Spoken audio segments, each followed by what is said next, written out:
Hello दोस्तों, मैं आशीष कुमार अपने YouTube channel Bihar GK tricks में आपका स्वागत करता हूं। आज हम लोग इस पुस्तक के प्रैक्टिस सेट 1 को इस वीडियो में देखेंगे। तो यदि आप लोगों ने अब तक हमारा channel Bihar GK tricks subscribe नहीं किया है तो इसे सब्सक्राइब कर लें, साथ ही बेल आइकन को जरूर दबाएं। तो आइए वीडियो को स्टार्ट करते हैं। तो आज का पहला प्रश्न है, एस्टिग्मेटिज्म एक बीमारी है किस अंग की? तो एस्टिग्मेटिज्म एक बीमारी है आँख की। अगला प्रश्न है, विश्व स्वास्थ्य दिवस कब मनाया जाता? तो विश्व स्वास्थ्य दिवस 7 अप्रैल को मनाया जाता है। अब अगला प्रश्न है, मेलाकोनाइट किस धातु का खनिज है? मेलाकोनाइट जो है तांबा धातु का खनिज है। याद रखेंगे, मेलाकोनाइट तांबा धातु का खनिज है। अब अगला प्रश्न है, किस अम्ल का उपयोग सीसा संचायक बैटरी में किया जाता? तो इसका उत्तर है सल्फ्यूरिक अम्ल का प्रयोग सीसा संचायक बैटरी में किया जाता है। अगला प्रश्न है, मनुष्य के शरीर में कितना लीटर रुधिर होता? तो मनुष्य के शरीर में 5 से 6 लीटर रुधिर होता है। अगला प्रश्न है, विद्युत धारा का चुंबकीय प्रभाव सर्वप्रथम अवलोकित किया गया था किसके द्वारा? तो इसका उत्तर है ऑस्ट्रेड द्वारा। ऑस्ट्रेड द्वारा ही सर्वप्रथम विद्युत धारा का चुंबकीय प्रभाव सर्वप्रथम अवलोकित किया गया था। अगला प्रश्न है, न्यूरॉन इकाई है। न्यूरॉन पेशी ऊतक की इकाई है। नेक्स्ट है, ब्लैक होल सिद्धांत की खोज किसके द्वारा की गई? ब्लैक होल सिद्धांत की खोज एस चंद्रशेखर द्वारा की गई थी। याद रखेंगे, एस चंद्रशेखर द्वारा ही ब्लैक होल सिद्धांत की खोज की गई थी। अब अगला प्रश्न है, शरीर में हीमोग्लोबिन का कार्य क्या है? तो शरीर में हीमोग्लोबिन का कार्य ऑक्सीजन का परिवहन है। ऑक्सीजन का परिवहन करने का कार्य किसका है? तो शरीर में हीमोग्लोबिन का। अब अगला प्रश्न है, रेडियोधर्मी तत्व जिसका भारत में विशाल भंडार पाया जाता है, तो वह कौन सा रेडियोधर्मी तत्व है? तो इसका उत्तर है थोरियम। थोरियम जो कि रेडियोधर्मी तत्व है जिसका भारत में विशाल भंडार पाया जाता है। अब अगला प्रश्न है, किसी मानव आँख की रेटिना पर बना प्रतिबिंब कैसा होता? तो इसका उत्तर है वास्तविक उल्टा। मानव आँख की रेटिना पर बना प्रतिबिंब वास्तविक और उल्टा होता है। अब अगला प्रश्न है, फोटोग्राफी में उपयोग किए गए प्रकाश संवेदी यौगिक हैं। तो सिल्वर ब्रोमाइड। फोटोग्राफी में उपयोग किए गए प्रकाश संवेदी यौगिक सिल्वर ब्रोमाइड है।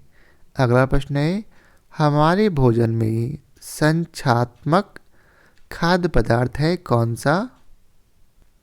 तो इसका उत्तर है विटामिन एवं खनिज। अब अगला प्रश्न है, 1 ग्राम वाले पदार्थ का तापमान 1 डिग्री सेल्सियस बदलने के लिए आवश्यक ऊष्मा की मात्रा को क्या कहते हैं? तो इसका उत्तर है विशिष्ट ऊष्मा। विशिष्ट ऊष्मा किसे कहते हैं? 1 ग्राम वाले पदार्थ का तापमान 1 डिग्री सेल्सियस बदलने के लिए आवश्यक ऊष्मा की मात्रा ही विशिष्ट ऊष्मा कहलाती है। अब अगला प्रश्न है, पीतल किसका मिश्रण है? तो पीतल जो है तांबा और जस्ता का मिश्रण है। तांबा और जस्ता के मिश्रण से क्या बनता? तो पीतल। अगला प्रश्न है, टाँका अर्थात शोल्डर किसका मिश्रण होता है? तो इसका उत्तर है शीशा और टीन का मिश्रण ही टाका अर्थात सोल्डर बनता है। अब अगला प्रश्न है, सोडा वाटर बनाने के लिए कौन सी गैस प्रयुक्त की जाती? सोडा वाटर बनाने के लिए CO2 गैस प्रयुक्त की जाती है। अब अगला प्रश्न है, वह उपकरण जो विद्युत ऊर्जा को यांत्रिक ऊर्जा में बदलता है, तो कौन सा उपकरण है? तो विद्युत मोटर जो है विद्युत ऊर्जा को यांत्रिक ऊर्जा में बदलता है। अब अगला प्रश्न है, गति ऊर्जा का अभिव्यंजक अर्थात फॉर्मूला कौन है? गति ऊर्जा का अभिव्यंजक ½mv² होता है। ½ mv² गतिज ऊर्जा का अभिव्यंजक है अर्थात फॉर्मूला है। अगला प्रश्न है, प्रतिध्वनि किस कारण सुनी जाती है? प्रतिध्वनि ध्वनि तरंगों का परावर्तन के द्वारा सुनी जाती है। अब अगला प्रश्न है, पानी से भरे एक बर्तन में बर्फ का एक टुकड़ा तैर रहा है। पूरी बर्फ के पिघलने पर बर्तन का जलस्तर में क्या अंतर आएगा? तो इसका उत्तर है वह अपरिवर्तित रहेगा। फिर से, पानी से भरे एक बर्तन में बर्फ का एक टुकड़ा यदि तैर रहा है, पूरी बर्फ अगर पिघल भी जाता है तो जलस्तर बर्तन में अपरिवर्तित रहेगा। अब अगला प्रश्न है, दो समानांतर दर्पणों के बीच धातु के एक गोले को रखा जाता है। इसे बने प्रतिबिंबों की संख्या कितनी होगी? तो इसे बने प्रतिबिंबों की संख्या असंख्य होंगी अर्थात जिसे गिना नहीं जा सकता। अब अगला प्रश्न है, SARS बीमारी में अक्षर A निरूपित करता है किस चीज को? तो इसका उत्तर है एक्यूट को। अगला प्रश्न है, डिप्थेरिया बीमारी प्रभावित करती है किसे? डिप्थेरिया बीमारी गला को प्रभावित करती है। डिप्थेरिया बीमारी किसे प्रभावित करती? तो गला को प्रभावित करती है। अब अगला प्रश्न है, सरल यांत्रिक लाभ वाले लीवर में होते हैं क्या होते? तो इसका उत्तर है प्रयास और फलक्रम के बीच भार। सरल यांत्रिक लाभ वाले लीवर में होते हैं प्रयास और फलक्रम के बीच भार। अब अगला प्रश्न है, जब लिफ्ट ऊपर की ओर जाती है तो आदमी का भार वास्तविक भार से कम होता है क्यों होता? तो इसका उत्तर है उसकी चाल ऊपर की ओर समरूप होती है। जब लिफ्ट ऊपर की ओर जाती है तो आदमी का भार वास्तविक भार से कम होता है क्योंकि उसकी चाल ऊपर की ओर समरूप होती है। अब अगला प्रश्न है, निम्न में से कौन से रंग का तरंगदैर्घ्य सबसे अधिक होता? तो लाल रंग का तरंगदैर्घ्य सबसे अधिक होता है। याद रखेंगे, सबसे अधिक तरंगदैर्घ्य किसका होता? तो लाल रंग का। अब अगला प्रश्न है, 1 माइक्रोन किसके बराबर होता? 1 माइक्रोन 0.001 मिलीमीटर के बराबर होता अर्थात 1/1000 मिलीमीटर के बराबर होता। अब अगला प्रश्न है, सभी गैस शून्य आयतन प्राप्त करते हैं जब तापक्रम घटाया जाता कितना? तो इसका उत्तर है -273 डिग्री सेल्सियस।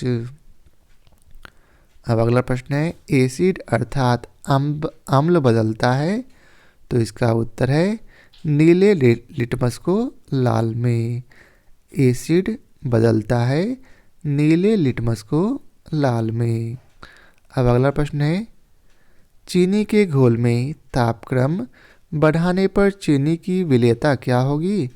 तो इसकी विलेयता बढ़ती है। चीनी के घोल में यदि टेम्परेचर बढ़ाएंगे तो चीनी का जो विलेयता है वो बढ़ जाएगी।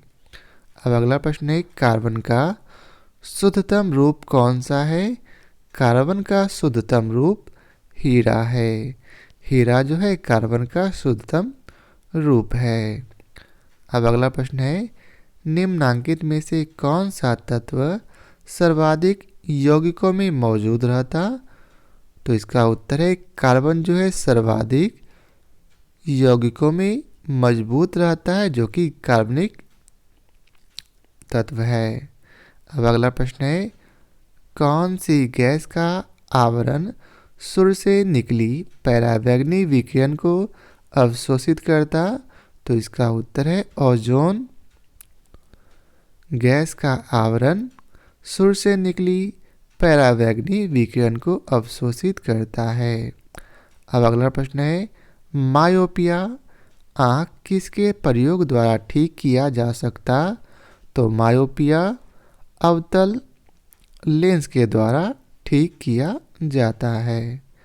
तो यह था पहले प्रैक्टिस सेट का आखिरी प्रश्न। आशा करता हूँ आप लोगों को हमारी यह वीडियो पसंद आया हो। यदि आप लोगों को हमारी यह वीडियो पसंद आया हो तो लाइक और शेयर जरूर करें। फिर मिलते हैं नेक्स्ट सेट के साथ। तो आज के लिए बहुत बहुत धन्यवाद।